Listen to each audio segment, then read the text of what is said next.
students, then in this audio video we are going to start unit 2 of microeconomics. The unit name is consumers equilibrium and demand.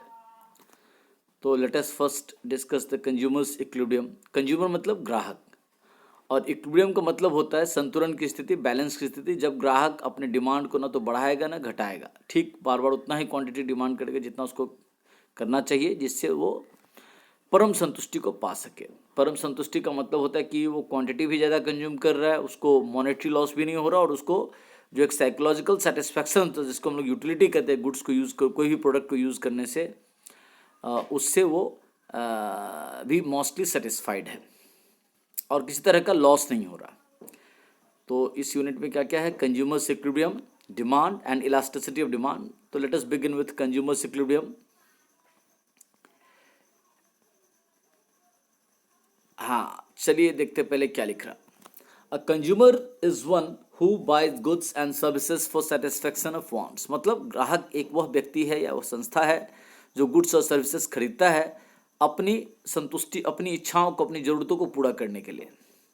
The objective of a consumer is to get maximum satisfaction from spending his income on various goods and services given at given prices. मतलब the objective of a consumer, एक ग्राहक का उद्देश्य है, is to get maximum satisfaction, अधिकतम संतुष्टि प्राप्त कर सके, फ्रॉम स्पेंडिंग हिज इनकम, अपने आमदनी को खर्चा करके, on various goods and services at given prices. मतलब जो तरह तरह की वस्तु और सेवाएं बाजार में बिक रही हैं उन सबको उनके दिए गए मूल्य पर खरीद करके, उन पर अपना आमदनी खर्चा करके वो अधिकतम संतुष्टि प्राप्त कर सके, ये ग्राहक का उद्देश्य है एकमात्र। तो suppose a consumer wants to buy a commodity. मान लीजिए कोई कंज्यूमर है, वो वस्तु खरीदना चाहता है, तो how much of it should he buy, कितना क्वांटिटी उसको खरीदना चाहिए, कितना लीटर, कितना मीटर, कितना पीसेस। या अगर वो मूवी देख रहा है तो कितने आवर्स मूवी उसको देखना चाहिए। अगर वो क्रिकेट मैच खेल के अपने आप को एंटरटेन कर रहा है तो कितने घंटा खेलने से उसको वो ऑप्टिमम सेटिस्फाइड रहेगा। तो उसके लिए दो अप्रोच है, एक है यूटिलिटी अप्रोच और एक है इंडिफरेंस कर्व अप्रोच। तो let us begin with the utility approach, यानी कंज्यूमर सेटिस्फैक्शन या कंज्यूमर इक्विलिब्रियम को फाइंड आउट करने के दो अप्रोच है। तो one is utility approach and the other is indifference curve approach. अगर आपसे क्वेश्चन पूछा जाए कि नेम द टू अप्रोच और the two ways through which consumers equilibrium can be derived in economics, तो उसका आंसर होगा the one is utility approach and the other is indifference curve approach. तो यूटिलिटी क्या है? Utility does not means usefulness. Utility का मतलब सिर्फ वो काम में आना ही नहीं होता है। The term utility refers to the want satisfying power of a community, आपकी जरूरतों को पूरा करने की क्षमता उसमें। It means realised satisfaction to a consumer when he is willing to spend money on a stock of commodity which has the capacity to satisfy his want। देखिए क्या बता रहा, इट मीन्स मतलब यूटिलिटी के बारे में बता रहा, रियलाइज्ड सेटिस्फैक्शन, प्राप्त की हुई संतुष्टि, टू अ कंज्यूमर, एक ग्राहक को, when he is willing to spend money on a stock of commodity which has the capacity to satisfy his want। मतलब अपना पैसा खर्चा करने के लिए तैयार है किसी भी वस्तु पे, कमोडिटी पे, जिसके अंदर क्षमता है उसकी जरूरतों को, वांट को पूरा करने की। Expected satisfaction is different from realised satisfaction. हाँ, एक होता है एक्सपेक्टेड, हम आशा कर रहे, जैसे कि मैं बहुत भूखा हूँ तो मुझे जो खाना मिलेगा उससे मैं कितना आनंद का अनुभूति करूँगा, उसको कहते हैं पहले से जो सोच रहे, that is called expected satisfaction is different from realised satisfaction. Realised का मतलब होता है कि जब हम उस चीज़ को एक्चुअली यूज कर लिए तो जो महसूस किए, जो आनंद प्राप्त किए, that is called realized satisfaction। realized satisfaction takes place only after the commodity has been consumed। और वो तभी आप अनुभव कर पाओगे realized satisfaction किसी भी प्रोडक्ट से, गुड्स एंड सर्विसेज से, जब आप उसको यूज कर ले, प्रयोग में ले आए। expected satisfaction takes place when the commodity has not been bought but the consumer is willing to buy it। और अनुमानित संतुष्टि कब होती है?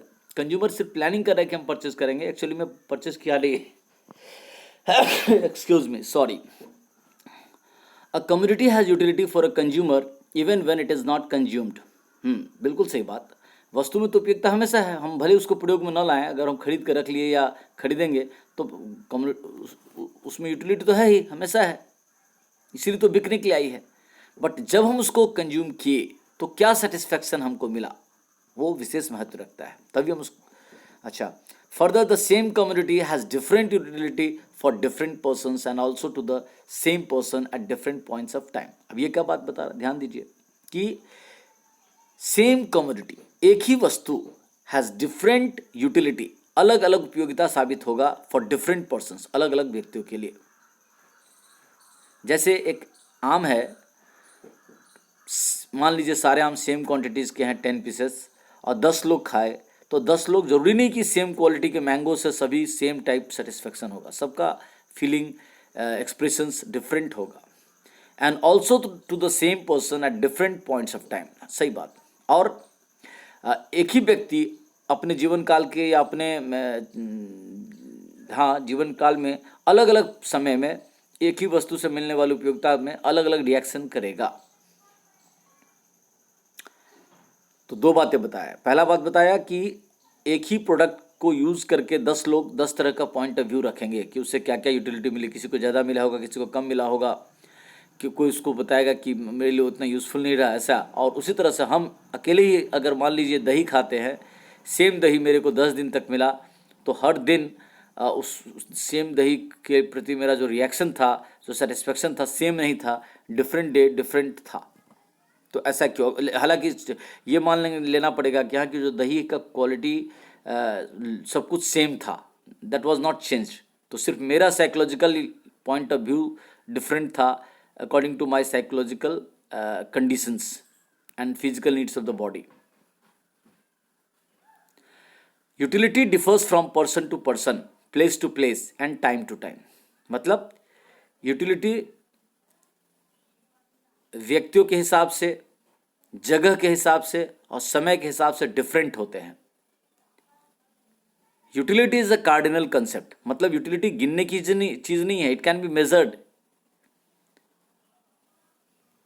बेनहम formulated the unit of measurement of utility as utils. हाँ देखिए, बेनहम महोदय ने सबसे पहले लगाया, ये बात बताई कि चलिए हम लोग मान सकते हैं इकोनॉमिक टर्म्स में अगर यूटिलिटी को समझाना है तो उसकी यूनिट का नाम रख देंगे यूटिल्स. जैसे 2 units of X gives 10 utils. 2 unit अगर एक्स के यूज़ करेंगे तो मान ले तो उससे मिलने वाला जो सेटिस्फैक्शन है वो 10 यूटिल्स के बराबर है.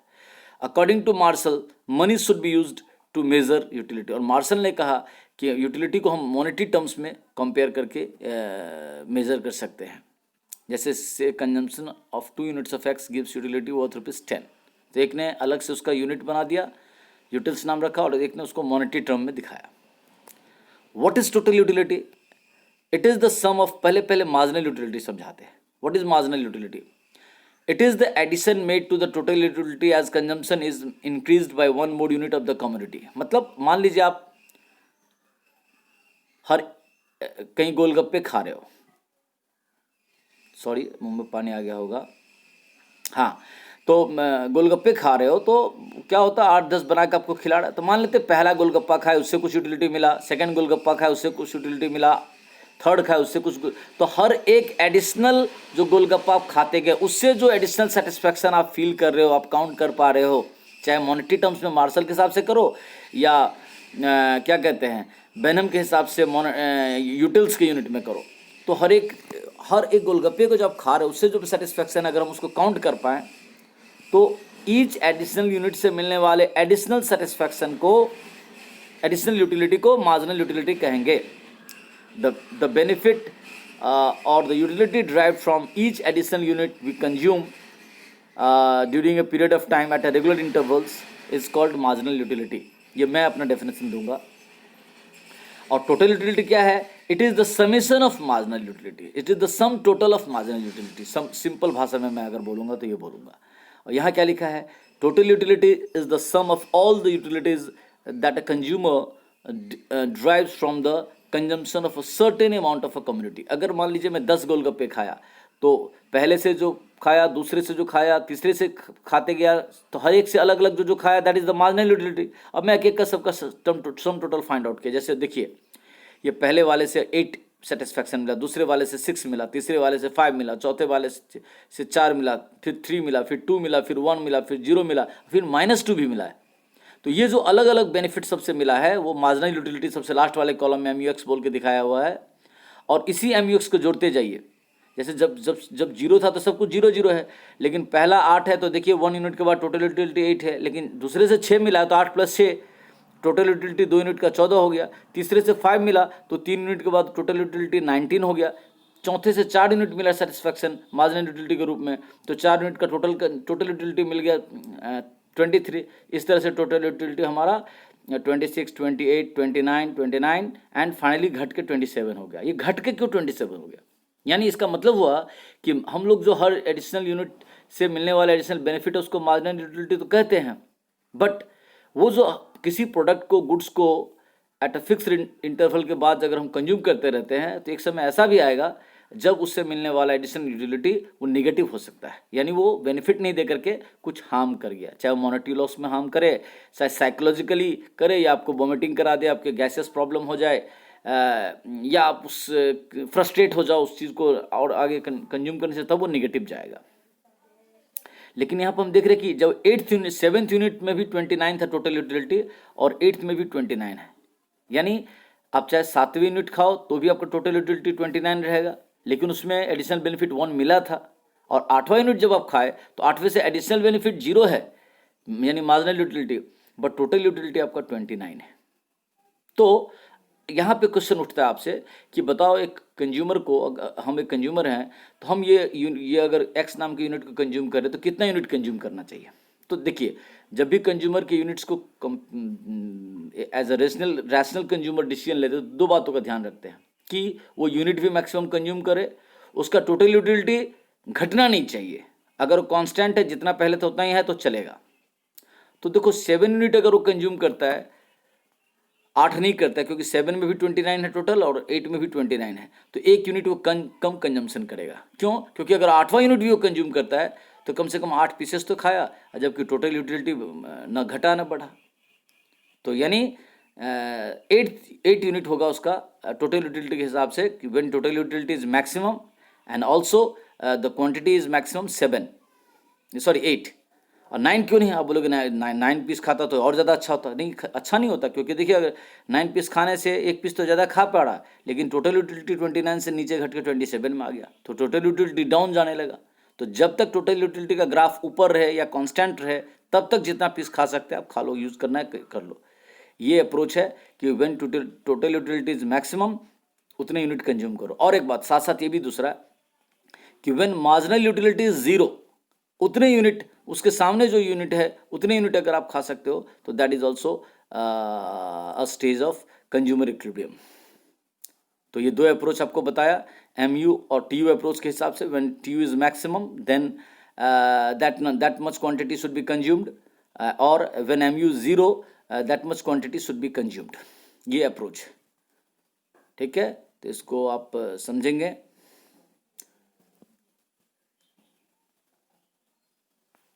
अभी मैं आपको ये TU और MU बताया यहाँ तक, बता के इसको बंद करते हैं, इसको समझिए। नेक्स्ट ऑडियो वीडियो में फिर आगे बढ़ेंगे। Thank you.